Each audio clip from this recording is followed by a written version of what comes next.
Good afternoon, everyone, and thanks so many of you for bunking off work to come here today. And I'm delighted that out of their tremendously busy schedule, we have Jesse Armstrong and Sam Bain here with us, so please put your hands together for welcoming them.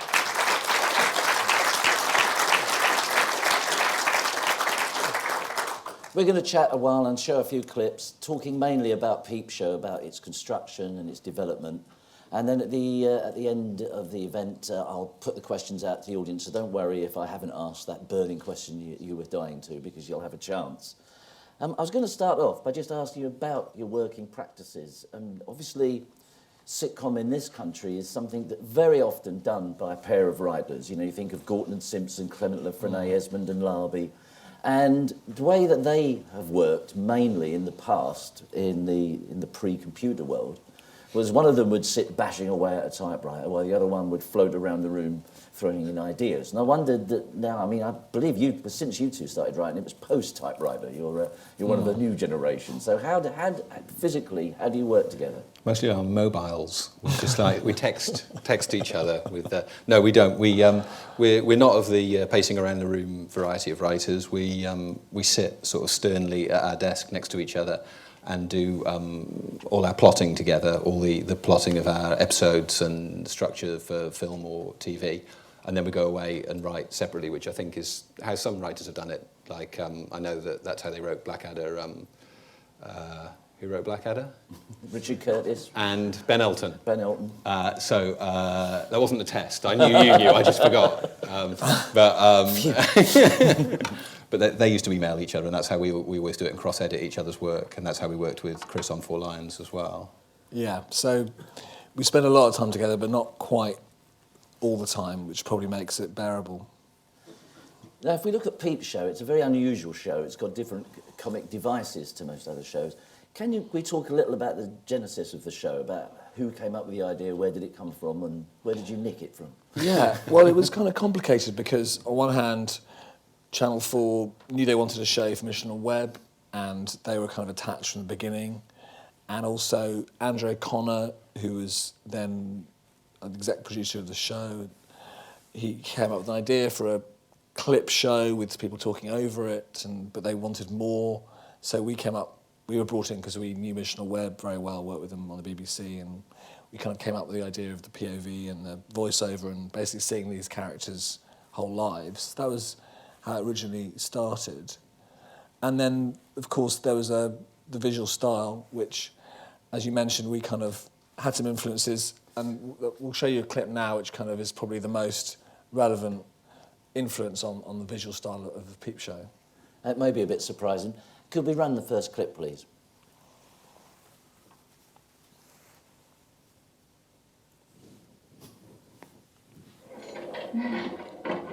I love my house. I get really excited and compare.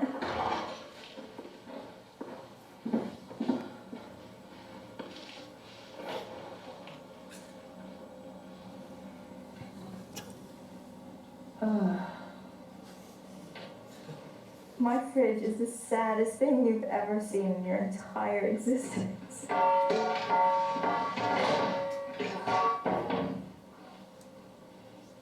I'm just going to have a yogurt. I'll probably have about 3 of these yogurts. And then maybe order some Thai food. Yeah. So that's a clue, isn't it? That visual style of seeing the world through her eyes is a bit like some elements. We didn't get the comic sensibility so much from that show. But yeah, that was kind of, we saw that, and obviously they nicked that in turn from Being John Malkovich, I guess, which is why it's called Being Caprice. So, as with a lot of things, you'll find there's sort of a lineage of stealing from the past.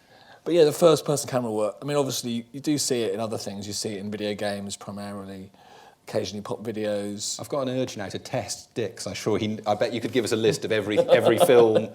If there's a famous The Lady in the Lake. Lady in the Lake. Lady in the Lake, yeah. There was a you only range see him in a mirror, don't you? Yeah, but it's very the opening of Strange Days is not also a good example, but it's not often you see it, you know, and in comedy, it just kind of, it felt right for us because it gives you an insight or a feeling like you're inside, obviously, the heads of the characters, and that And also that mundanity we liked. Yeah. I remember, I think you saw the thing and said, have a look at this. And that thing of looking in the fridge and seeing your yoghurt, it's not maybe inherently comic, but it did feel to us like that is a great tone if you could get what somebody was thinking as they look in their fridge and that, oh, maybe I'll have some Thai food. It's not a joke in itself, but it feels like it's close to a joke, doesn't it? And that mundane thing, which in a way we've ended up not, we used to do it maybe more on Peep Show, and our plots are probably more and more have taken over. But that was a really attractive thing to us. What if you could know what it was like to look at as your jam ran out? That would definitely be hilarious, we were sure. Well, the pilot episode, the first one we wrote, Peep Show, Jeremy's plot was just staying at home, making some dinner and having a wank. That was his whole story. So it was very much kind of like... Your story. Yeah, that was my, let's put our cards on the table. So it was very kind of like, as Jesse said, mundane. And we always liked that sensibility, that kind of everyday life feeling. I remember reading an article in the early days of Peep Show, which I thought might have been a spoof, when it actually had cameras taped onto their face, didn't they? That was how you did the early shows, was it? Yeah, well, we should talk about that later because we've got a little bit which shows you how we used to, or how the shooting styles developed. But yeah, they used to have these helmets with they look a bit like miners with the cameras on it. And is that what Caprice had done, do you think? Yeah, that's definitely what they did. She Was had it sunglasses? big sunglasses with a camera in the middle Right. of her face. And that's one element of Peep Show. The other element, of course, is the fact you can hear their inner monologue. Yeah. And the comedy very often comes from the fact that what they say is not what they're thinking, or the subtext. Yeah. And I think we can see in the second clip, can't we, where another, perhaps, source for that material. Could we run the second clip, please?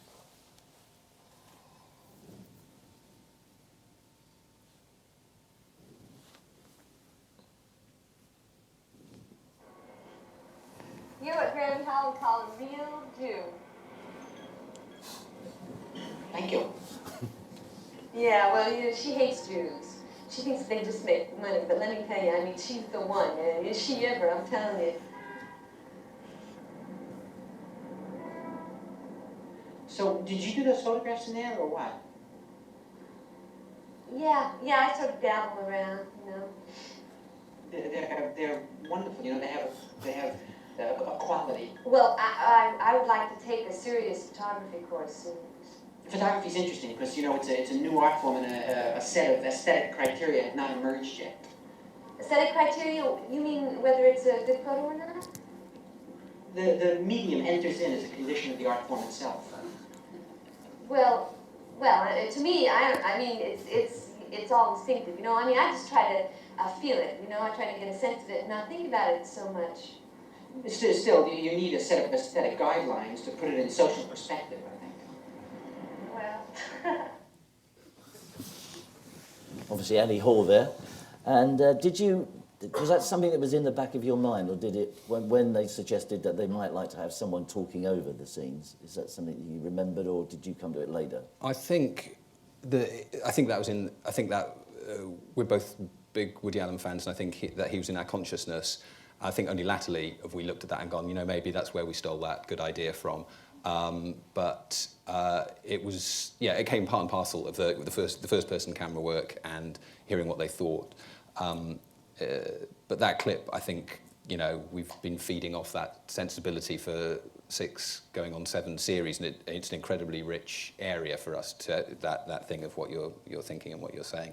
He threw it away in a scene. He could have got 7 series out of that. So more fool Woody. Yep, I think you taught the lesson there. Yeah.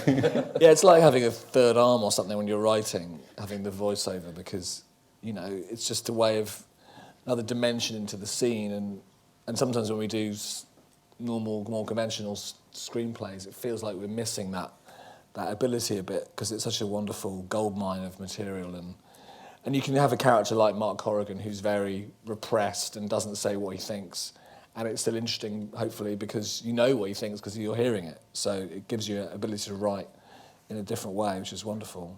Yeah, well, I think when I first saw Peep Show, what I thought was interesting was the fact that you meet these 2 guys, and they're not very nice guys, they're not immediately likeable. But then you hear their monologue and you realise they're really horrible. Whatever you thought of them, first of all, they're much worse underneath. It's a great for mining the actual worst side of a human psyche, isn't it? Yeah, well, we identified them quite strongly, so I feel quite upset that you said that. Well, I was going to ask, I mean, are there elements of your different personalities in the two boys? Yeah, well, it's a mixture. We know them very well, so they're not David and Robert aren't like their characters, but nor are they totally unrelated, and we're not like them either. But nor are we completely unrelated. So it's a bit of a mixture of lots of things we know about them and know about ourselves. Which sounds like a political reply. Really, I am Mark and he's Jeremy.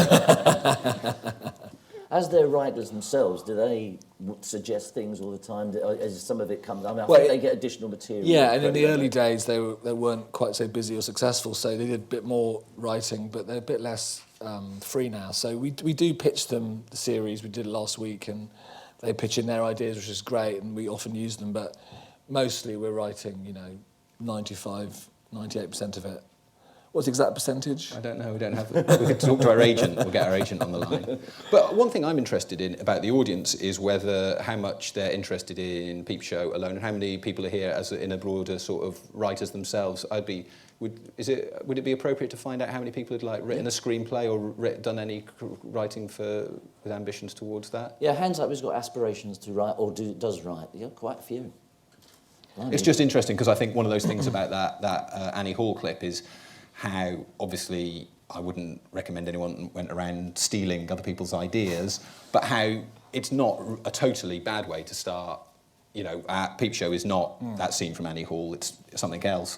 But you can. It's not a terrible thing to look at the things that you love and think, how can I do a different version of that? It'll inevitably be your own. I always think that about. It's interesting how you can legitimately steal a bit of something which will help your idea take off.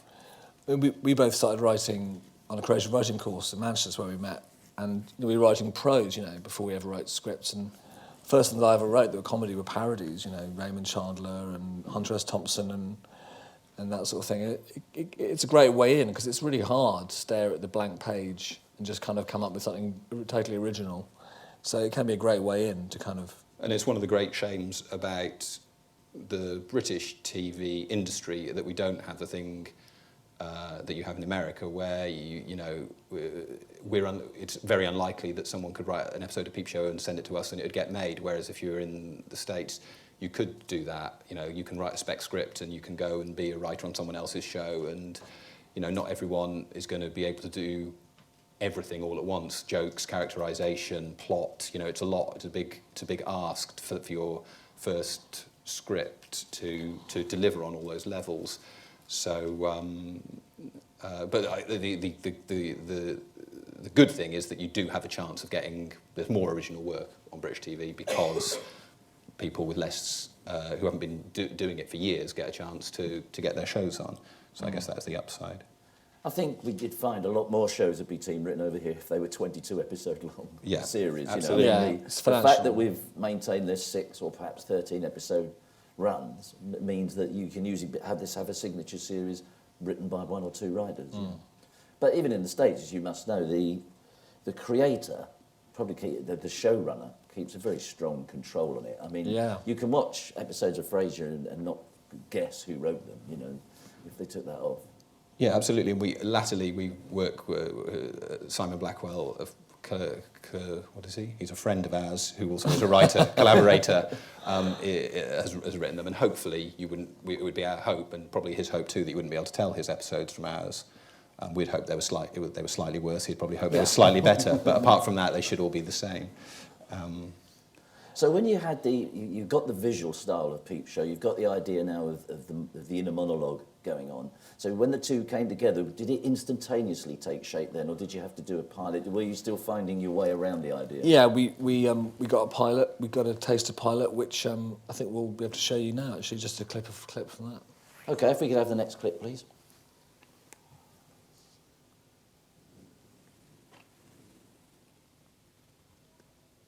Just after 8:30. Oh, not Nazis, Mark. I can't have Nazis with my breakfast. Would you prefer TV Job Shop? their inventory. You will need a job eventually. That would do me, you know, a desk job, but where you're allowed to wear a wetsuit every now and again. Yeah, but Hasselhoff's top of the lifeguarding tree. Couldn't expect to get in at the top. Let's see what God's up to. I haven't Oh, a waterfall. Yes, that is nice. You know, this cartoon thing I've got going with Sophie at work? Yeah. Well, do you think it would be over the top if I did something in oils? What's your usual medium? Biro. Fucker all day. Yes, so David and Robert, understandably, were quite keen to be more on camera during the series, so we kind of went quite far away from that very much TV-centred format, which was the original sort of idea for the show, I guess. Yeah, I think there was people who'd seen Beavis and Butthead and thought, that would be cheap. We could have a couple of stoners watching TV, talking crap over it, and that would fill a nice half hour at 11:30. And so a bit of the pilot was, there was a lot of clips and a lot of them talking over it, and we found that the bits where they were more in a way conventional were also interesting. But it was just great because I always see this as a plus. I think Jesse sees it as like a symbol of the channel's sort of lack of confidence in us. But we had 2 pilots that we shot, both about 15 minutes each. And it was great because we could make mistakes, we could try things out, we could do a rough draft and do another draft before we actually got to be on air. I mean, for example, in the first pilot, we had thoughts from other characters like Sophie, and we saw things from her point of view, which didn't really work, so we cut that. And just to be able to make those mistakes and try things out in the comfort of not being transmitted is a luxury you don't, for example, get in film. It's one of the big differences going into doing a film. You don't do a film pilot, We didn't even do a read-through for 4 lines. We just went straight into rehearsal. And, that's quite scary in a way because you haven't had a chance to really put it on the screen and see what it looks like before you do the thing for real. It's one of the big differences, I guess. Yeah. That's why films are always worse than TV programmes. That's a rule, isn't it? That's Armstrong's law.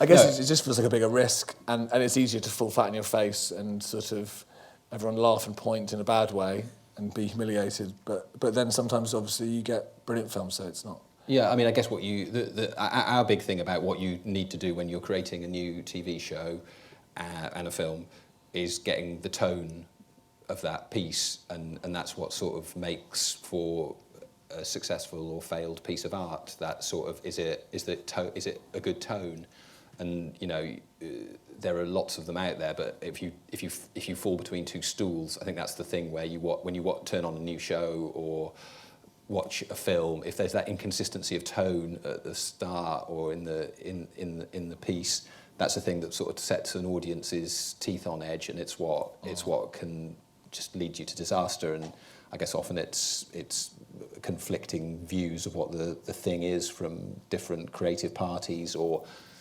lack of heart. Nobody really is desperate to make this thing. It's just one of those that we'll shove on. And so getting the tone right is the big thing. And I guess in TV you get the pilot to try and find that tone. And that's maybe why the director is so key in films, because they're the one, hopefully, who's got the whole vision in their head. I think with Peep Show, it's a very high concept show, so maybe it does need a bit more juggling about. I mean, I presume you didn't do 2 pilots for the old guys.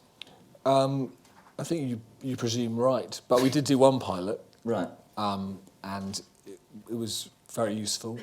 We recast most of the parts, for example, and but yeah, we love pilots. We're pilot mad because it's a chance to do your rough draft. Which as a writer, our big defence against being terrible is doing more drafts. So the more the merrier, really, from our point of view. Yeah, we do a lot of rewriting before on our episodes, and I guess Sam's right, is that's the pilot is the visual rewrite.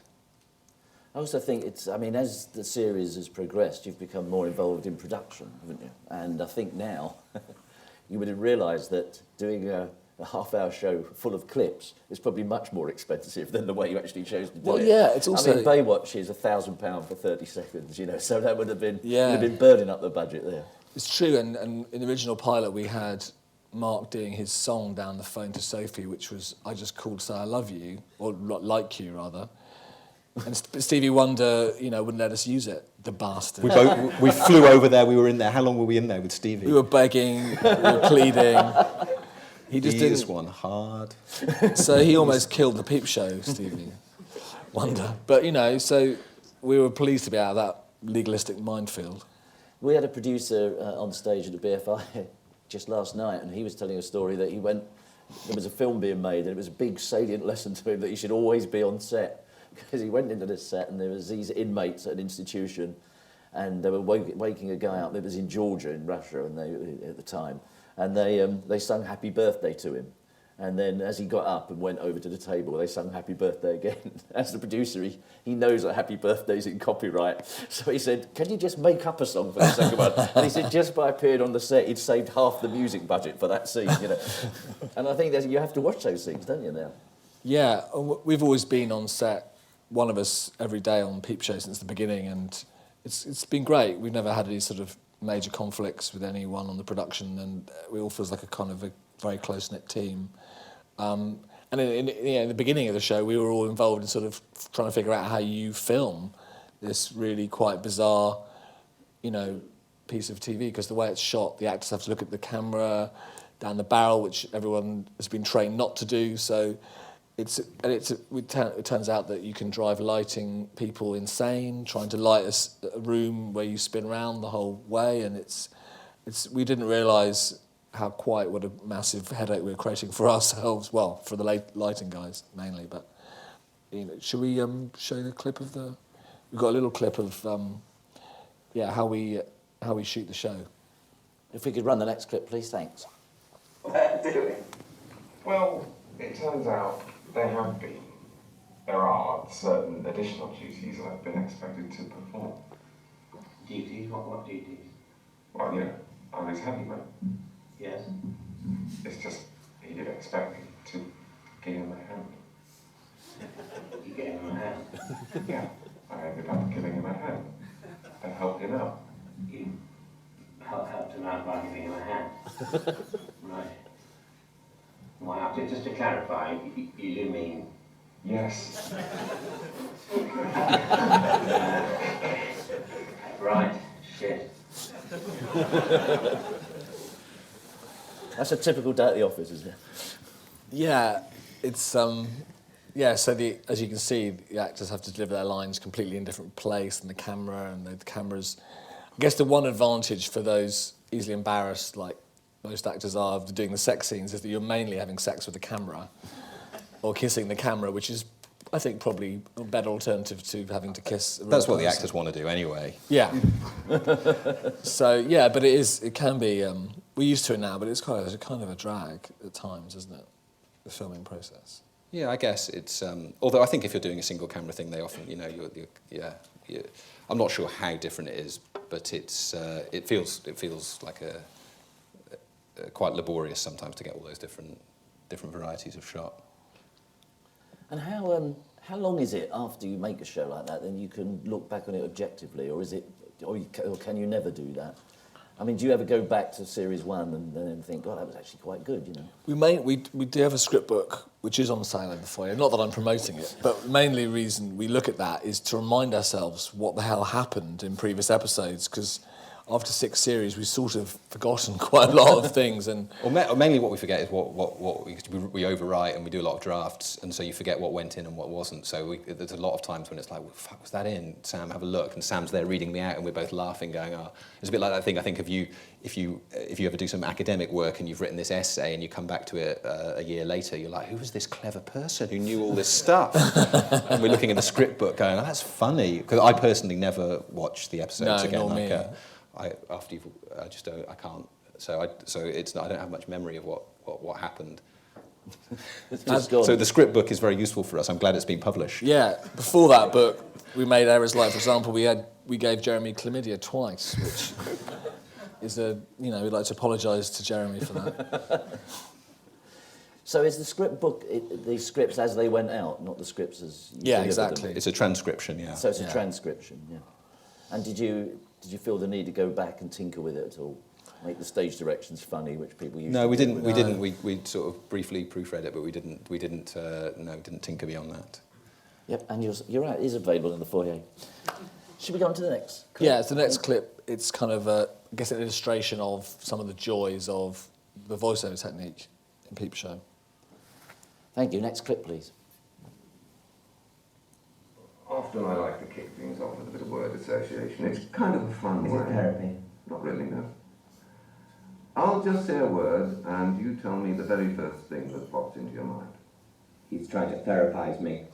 Okay, let's start with an obvious one. Work. Snake pit. Snake charmer. Say the first thing that comes to mind. Money. Everything. Not everything. Blind. Short. Father. Führer. Football. Mother. Sophie. Fuck. I really get the feeling you're resisting something here. Can I change any of those? What score did I get? It wasn't good, was it? You don't get a score in word association. Right, sure you don't. Maybe we should try something else. Have you ever done a Rorschach test? Just tell me what you see. A hairy twat. A devouring twat. A kitten?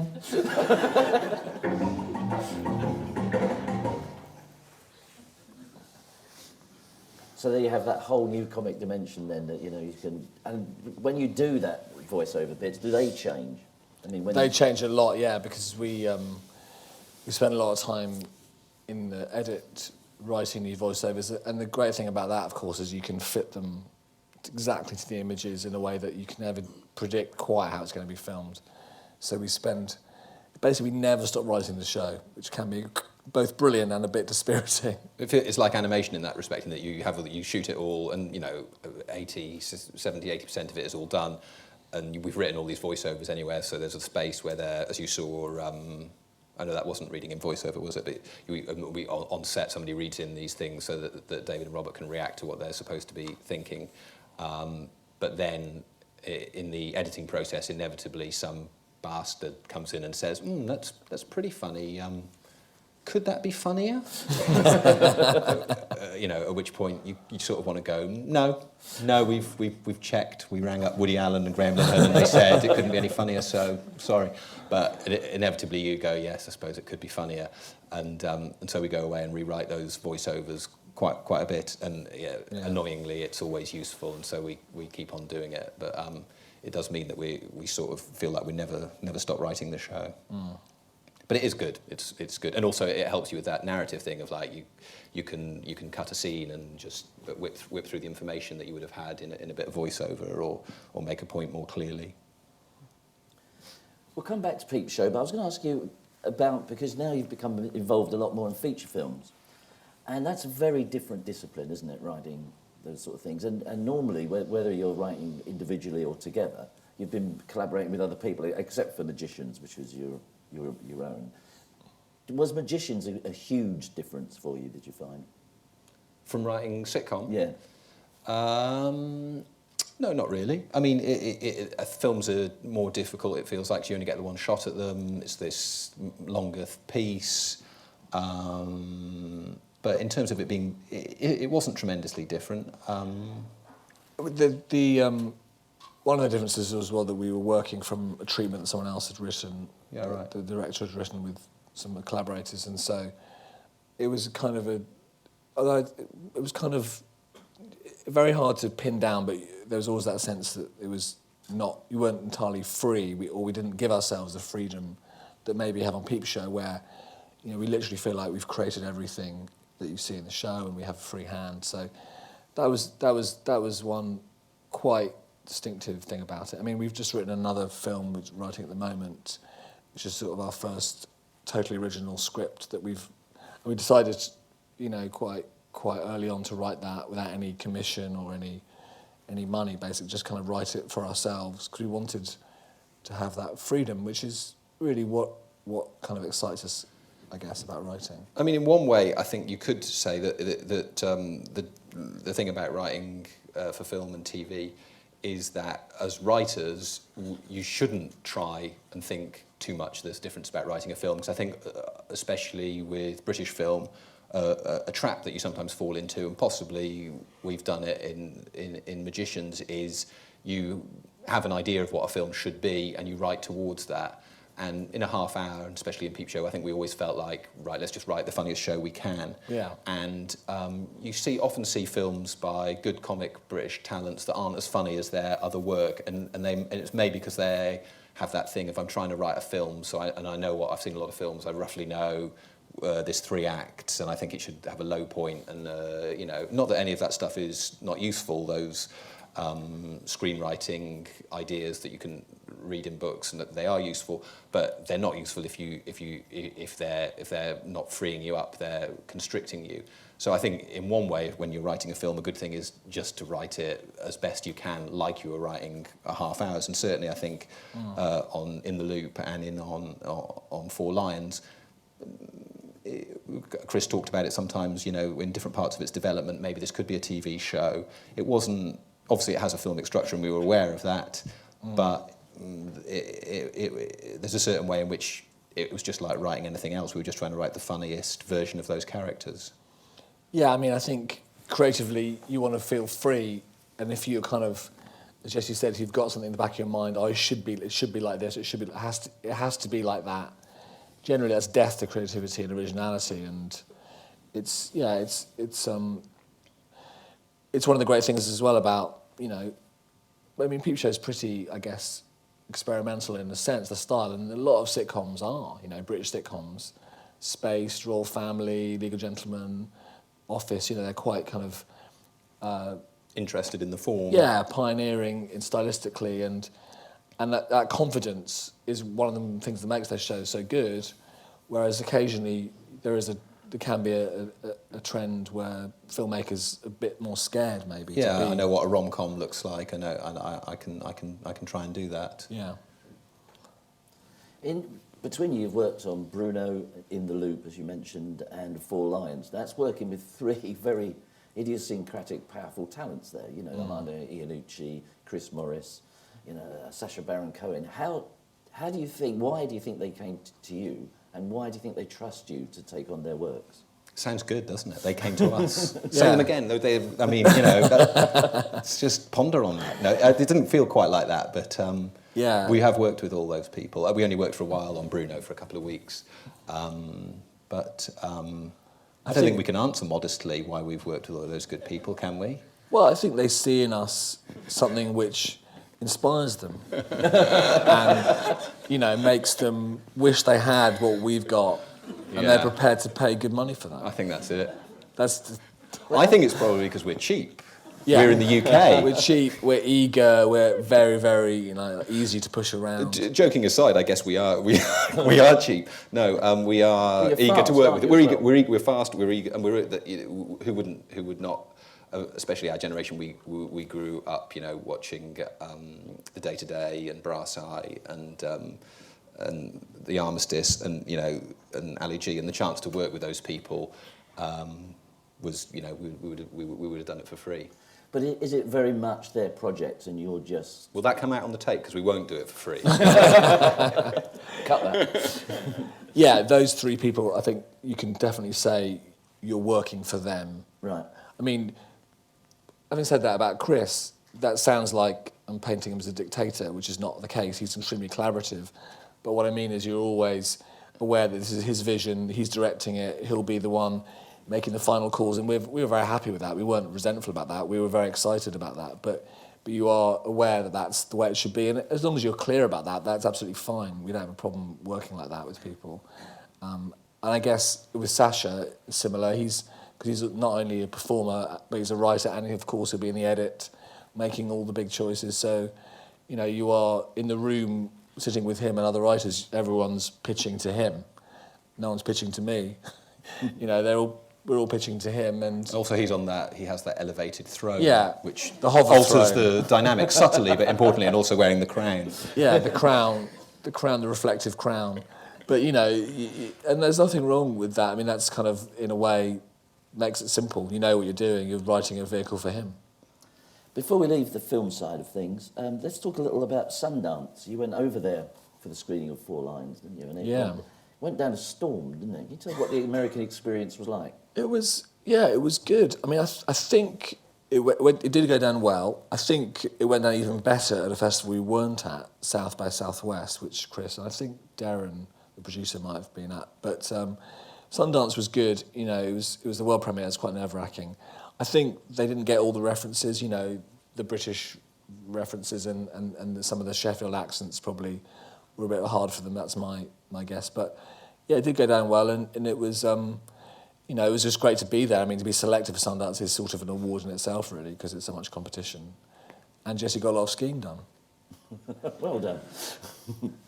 Let's go back to Peep Show now, and let's go on to the next clip, the proposal. Could we run the next clip, please?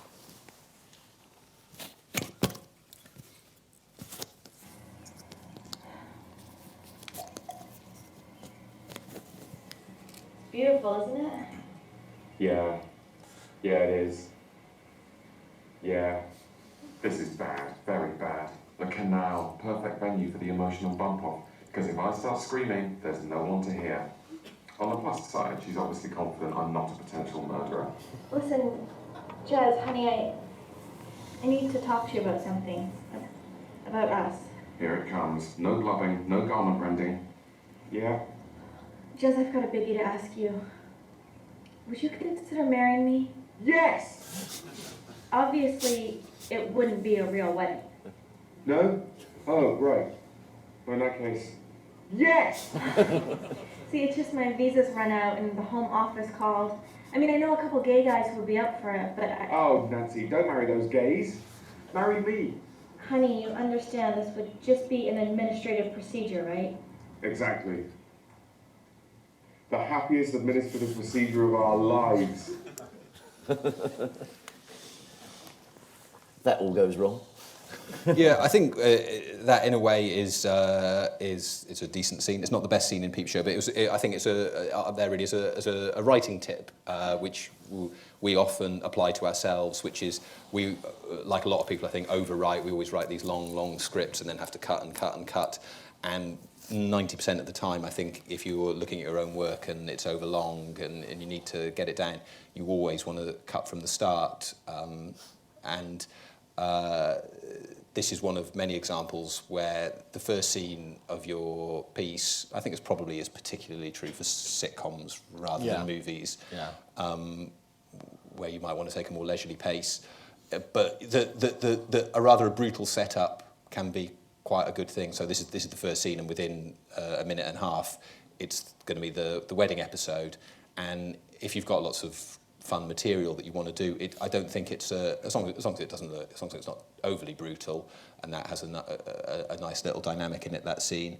I think it can be a really helpful thing, because otherwise you can, if you look back on your script, you can find that you're looking through the first 5, 10, 15 pages, and this guy comes in, and then this woman comes there, and they talk about this, and then that's the plot starting there, and it's not good discipline really. If you can get your plot going on the first 2 pages, then you're in a good position to have things working better, maybe. I mean, the plotting is the thing I think that has taken us longest to learn, right? I mean, yeah, and I don't think you ever stop learning it. It always stays being hard, getting a good plot to work. Yeah, because dialogue is sort of either you can write it or you can't, basically. Or once you've got those characters who can say it, yeah. you hopefully they'll start speaking in your head, and you can do that. But plotting is more like structural engineering. You sort of have to learn the rules, and it's like can be quite a dry, sometimes quite a dry sort of looking at the story and going, right, how does X go to Y, go to Z? How do you get all these things to work? It's sort of the hard work part of it sometimes. Yeah, isn't and it? I think for writers at all levels, if you're finding it hard to break a plot, as they say, to make it work, taking the structure of an event is very helpful. This is why there's lots of movies and stories about the big party, and it can be that you could write the worst episode in the world or the worst film in the world about going to a party, or you could write the best one, and In the Loop is going to war. And that you start the movie and they're not at war and they end up going to war, and that's your structure. And there's something tremendously freeing and enabling about knowing where you're going and you've got that inherent structure, that thing throbbing away all the time. You know, we've got to get into the party, we've got to not or go to war. So I think that's always a good tip when you're looking at a story, and if it isn't working, maybe it's worth going back and going, oh, I know it's a bit crap, but maybe it's their birthday, or you know, maybe they've got to get to the prom in their car and it's broken down. You know, they can feel depressing, but as soon as you start, if you've got some good characters, it doesn't matter that this situation has happened before and you've seen it in other things, because it's you know, it is quite exciting when you're trying to get into a party or trying to go to war, as we've been finding in our bid to go to war with Belarus. There's always that. There's always that option, going towards Belarus, or there's always the tension, I was going to say, between, certainly in Peep Show, I don't know if people who write can relate to this, between having too many things happening and not enough, to put it as simply as possible, because obviously if nothing's happening, it's boring. If too many things are happening, it can be really overwhelming and confusing, and you never really enjoy the scenes. You can't, you know, smell the flowers, so to speak, and we find that, I suppose, in writing Peep Show a lot, that tension between, okay, we want a lot of things to be going on because it's exciting, but you also want those scenes where you can relax a bit, the characters can chat to each other, you can sort of enjoy the moments. And yeah, I think it's like a tension which you have to be quite aware of when you're writing any story. One more word on structure. I mean, when you're writing Peep Show, because it's for a commercial channel, I mean, they used to say that ostensibly it's like 2 12.5-minute sketches, whereas when you're writing The Old Guys for BBC, that's more of a 30-minute piece. Do you find that makes a big difference in the structure, or do you write as if you were writing just the one piece? It possibly should do. We are writing for a commercial channel. I don't think we ever write as if we are, which is maybe why it's never been a tremendously commercial proposition for them. We don't do that thing, which in America, if you'd written your half-hour sitcom, which would probably be in fact 19 minutes or something because of the number of ads, you'd have your cold opening, which would be a self-contained joke, which would set up the show. Then there'd be an ad break, and then there'd be your first act, and a certain number of jokes would have to occur. Another ad break, next bit, ad break, and if it didn't have that, it doesn't work. We're incredibly fortunate in that we write our story, which is normally about 50 minutes long, and then sort of find out where the midpoint is and say maybe the ad break could be there. I mean, we once we're in the edit, we have a look and go, maybe it's interesting to have it there, but we don't do that probably as scrupulously as you should do with a commercial half hour. I remember when Frank Muir was head of comedy at London Weekend Television, he was really worried about those missing 5 minutes because he come from a BBC background.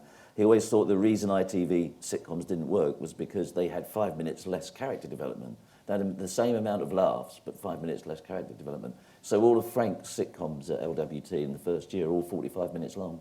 Please Sir, Never a Cross Word, and all those shows are all 45 minutes long because he wanted to get that extra character development. Well, that's why they never repeated. Is that right? Well, it's one of the reasons they never repeated. I think we're going to go for another clip now. This is one of the more scatological clips from Peep Show. Yeah. So can we run the next clip, please? I can't go on any longer. My bladder, busting. Well, I'm sorry, there's nothing I can do, is there? Let me piss in that prayer bucket. Prayer bucket?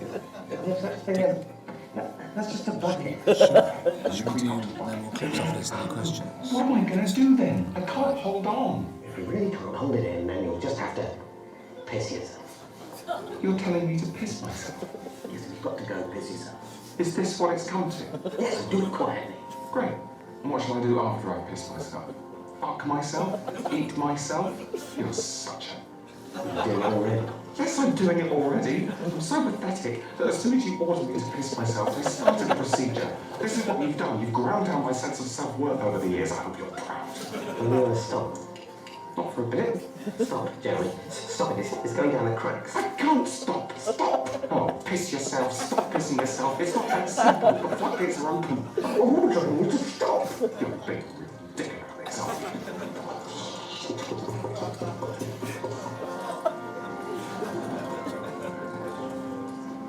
Shit, oh my God, this has got to be a dream. Nothing this bad could ever happen in reality.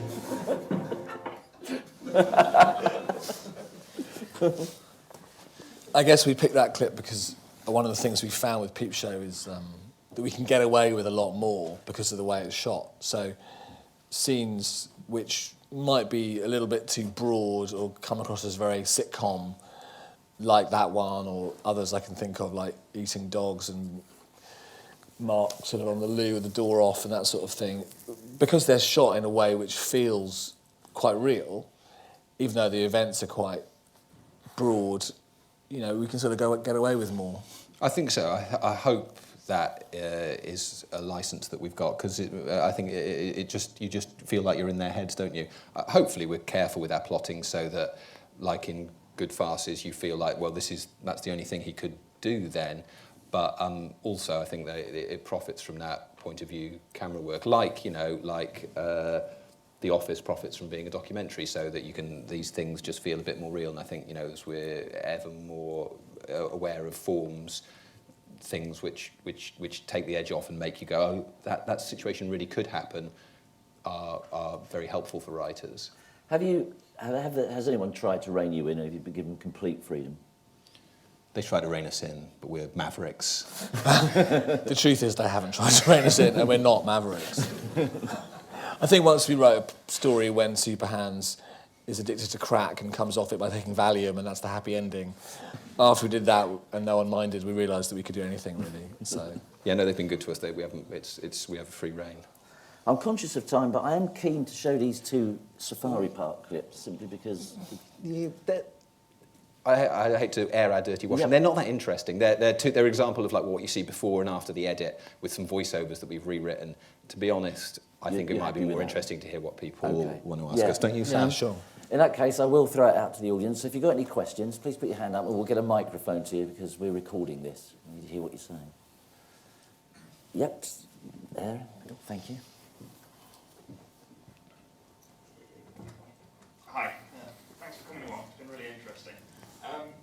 Just an addendum to what was just asked. Have you ever thought of pitched ideas to each other which you thought are a bit too far? No, I don't think so. Not really. I mean, occasionally I get nervous, very occasionally, pitching an idea to Jesse, thinking, I hope this hasn't gone too far. But I've never actually had the reaction which I'm fearing, of him looking at me like I'm Joseph Mengele and walking out of the room.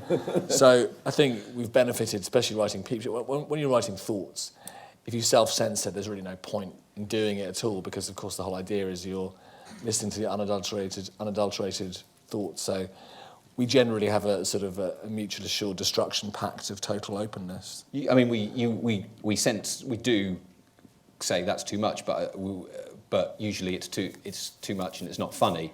And I think, in our writing partnership, you probably have to suspend moral judgments in terms of like going, that's just horrible. You're a horrible guy. I'm not doing this anymore. I'm walking. And of course, we have the brilliant alibi of saying, well, what if Mark thought this, or Jeremy thought that, which is the writer's perfect defence against any criticism. It's not me, it's my disgusting characters.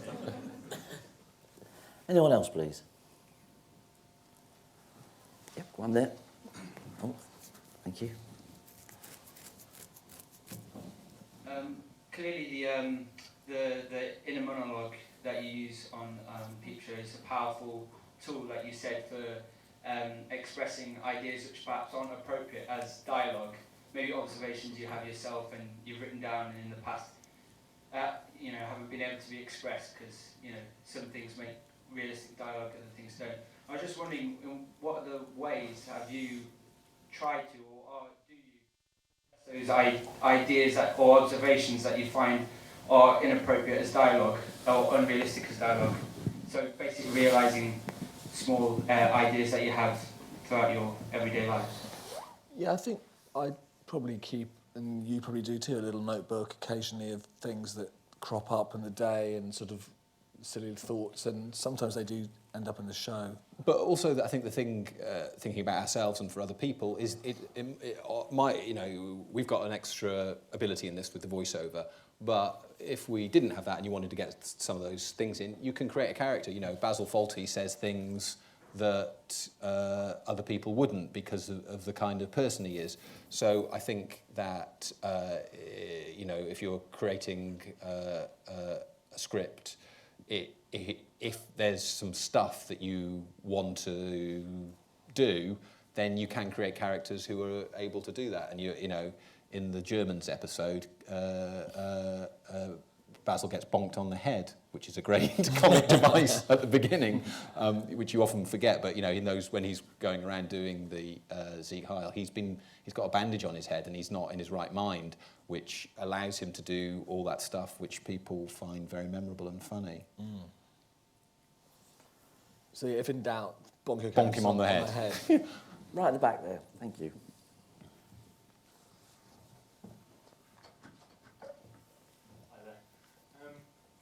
One of the things that's specifically about Peep Show is that I didn't start watching it until about the 4th series, because I've not... Boo! And it was actually a friend that recommended it to me. When I started watching it, I thought this was really good.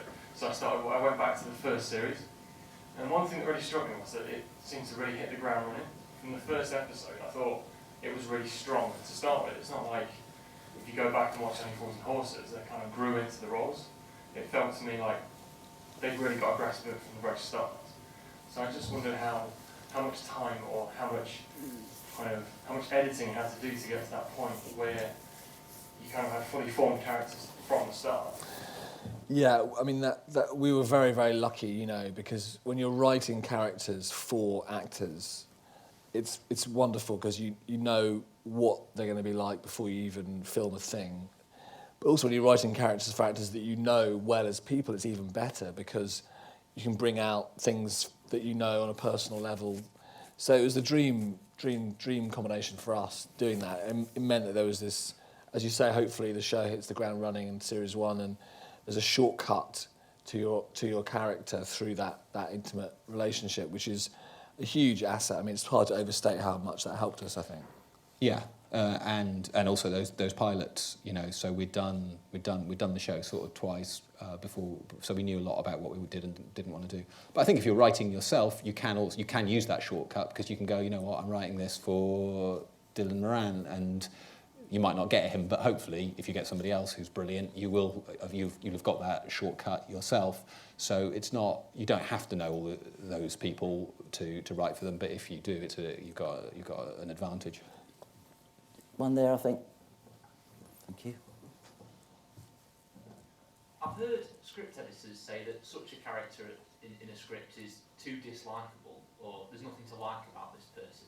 Yet you often see characters in successful shows who are quite unpleasant, as was said before. How hard a line is it to tread between dislikable and with likable traits, so to speak? Do you know the writer Rob Long? He wrote that book about Conversations with My Agent, which is about an American comedy writer, and his thing is that all writers want to write Daffy Duck, like these acerbic kind of cynics, and all executives, this is American executives, but it probably goes for your script editor as well, they just want Mickey Mice everywhere, kind of smiley, happy people. And I think a lot of comedy writers tend towards those dyspeptic people. And I think what you say in response to that is, have you seen Basil Fawlty? Have you seen Alan Partridge? Have you seen David Brent? These, you know, but they will say, have you seen the ratings of Friends? So I guess it is a difficult area. What do you think? Yeah, well, I think with the shows you mentioned as well, usually, obviously, you have more than one character in a show. So if you have a George Costanza, and then you have a slightly nicer Jerry Seinfeld or Elaine, or with Basil Fawlty, you know, he's got sweet, innocent Manuel or whatever. And I think balancing out can do you a huge amount of favours. For one, it can make the show feel a bit richer. Different kinds of humour, like in Seinfeld's a great example, obviously physical humour and verbal humour and neurotic humour. And also... Erotic humour? Well, I did say neurotic. Ah, right. I thought we'd discovered a new one. But so yeah, you know, basically, the classic double act is pairing someone horrible with someone nice, and then you have best of both worlds. I mean, that can help because I think you're right. Those horrible characters are the most fun to write and often the most fun to watch. You know. And also, I think the thing is, once you read the script and it's like, oh, this guy's horrible, but who hasn't Partridge, Dave Brent, Basil Fawlty. Hopefully, you know, Dick was saying our characters are unlikable.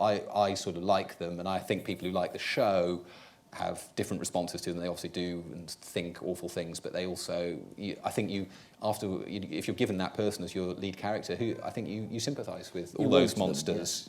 You warm to them. Yeah. Did you want? Yep. Right down the front here, please. Thank you. This guy here. Thank you.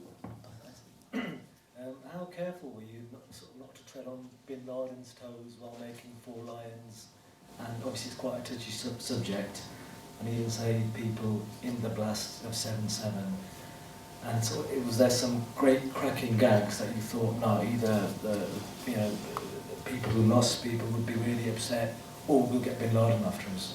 We showed the first draft to Bin Laden, and he loved it. He had some good notes. He's very hot on structure. Yeah. I wish he was here because he's a great guy and he's got some great ideas about screenwriting. So we felt fine after that, really. No, I'm sure we're going to do a Q&A with Chris later, and it was a difficult area. Obviously, the victims of terrorism and we tried to be free in the room. You know, we had a lot. We spent years developing it with Chris, like years, and seriously years. Seriously, that's more than 1 year. Several years. We had all those conversations a lot, and we had a lot of conversations which weren't funny at all. And then it was like, well, so what is funny here? Because Chris was convinced, and we became convinced that there was a film to be made that was funny about terrorism. And, you know, so we had a no-holds-barred approach to discussing what we could do. And then it was, in a way, not dissimilar to Peep Show. It's like, is this funny? Is that funny? It's a question of getting your tone right. I think, and anyone who comes to see the film, it's Chris's thing, really, and it's his achievement, but I think he did get the tone right.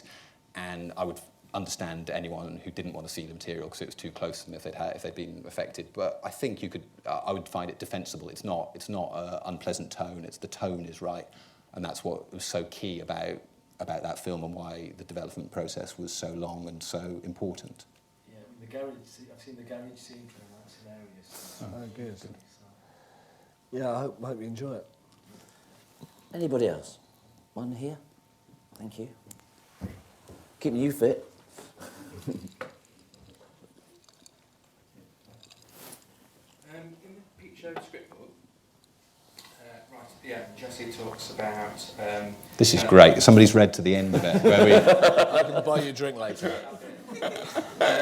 Just the end. And you were talking about comparing kind of final drafts with previous drafts, and actually, was that much difference? And it felt you felt kind of frustrated about that. I'm just wondering also as well, with the kind of process of TV with commissioning editors, producers, exec producers, how does that all kind of impact on what you write? Well, I mean, rewriting is sort of, for us, you know, it's our obsession, you know, in a sense. We do tend to rewrite a lot.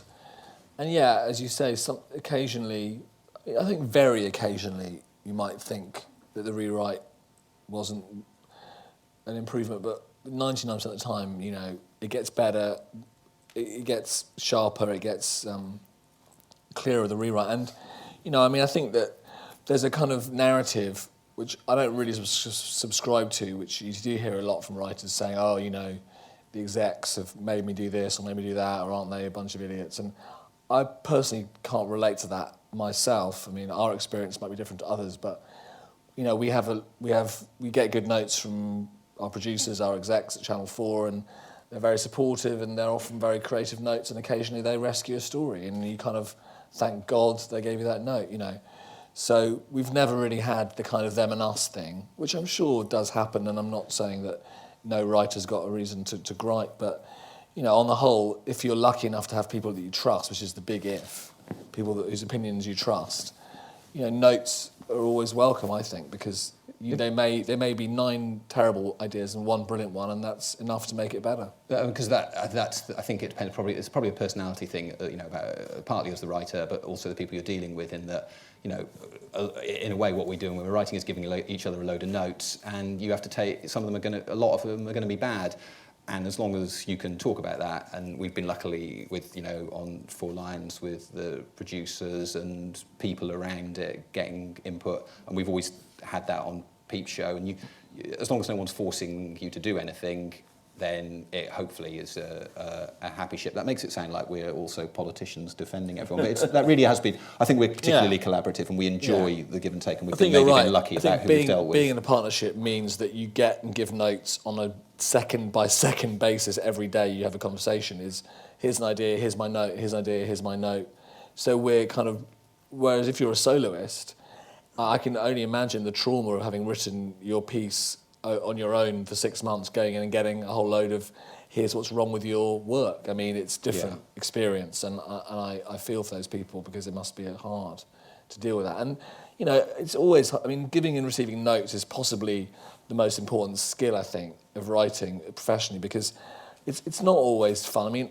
I don't like it when you tell me my idea's rubbish or whatever. And when I write a scene, I want it to be brilliant. And if Jessie comes back and says, well, actually, it needs to be changed, it can be demoralising. It can be depressing. You think, well, I wasted a whole morning doing that.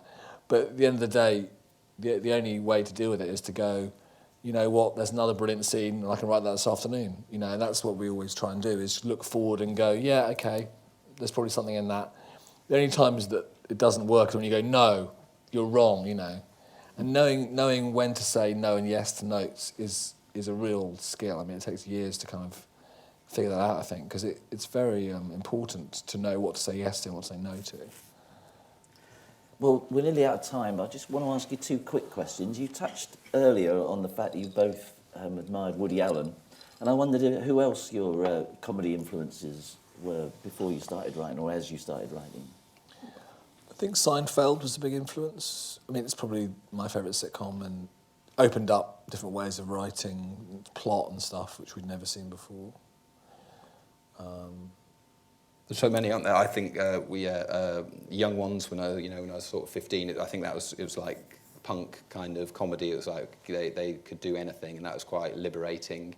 And then when we were older, that generation of Chris and Armando with the Day to Day and Partridge sort of did that again. You were like, it was one of those eye-opening, eye-popping kind of. I didn't know you could do that, or approach those subjects, or write like that.